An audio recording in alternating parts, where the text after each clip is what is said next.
ঈদের ছুটিতে ফাঁকা পুরো রাজধানী, তবে ভিন্ন চিত্র কারওয়ান বাজারের। মধ্যরাতেও দেশের বিভিন্ন জেলা থেকে আসে সবজি সহ বিভিন্ন পণ্যবাহী ট্রাক। ক্রেতা বিক্রেতার হাক ডাকে মুখরিত থাকে এই এলাকা। রাতের কর্মমুখর কারওয়ান বাজারের বিস্তারিত দেখুন মাহতাব মিনহাজের রিপোর্টে। একনল অ্যাডভান্সড হাইজিন সোপ, এবার জীবাণু ধুলাবালি ঘাম ক্লিন বোল্ড। রাত ২টার কারওয়ান বাজারের চিত্র এটি। ঈদের ছুটিতে পুরো রাজধানী ফাঁকা থাকলেও চিরচেনা কর্মমুখর পরিবেশেই সরব এই এলাকা। দেশের বিভিন্ন প্রান্ত থেকে আসা পণ্য ট্রাক থেকে খালাস করছেন শ্রমিকরা। কেউ পণ্যের পসরা সাজাচ্ছেন, কেউ আবার ব্যস্ত বেচা বিক্রিতে।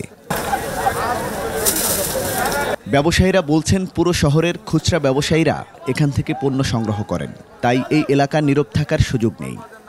ভাইজারি বাজার, এখানে মানে জটলা থাকবেই, এখান থেকে নিয়ে যে খুচরা বাজার বেচা কিনা হয়।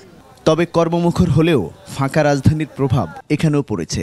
পণ্যের সরবরাহ ঠিক থাকলেও চাহিদা কম থাকায় পণ্যের সঠিক মূল্য পাচ্ছেন না ব্যবসায়ীরা। সবাই বিক্রিদার, কেনাদার কম।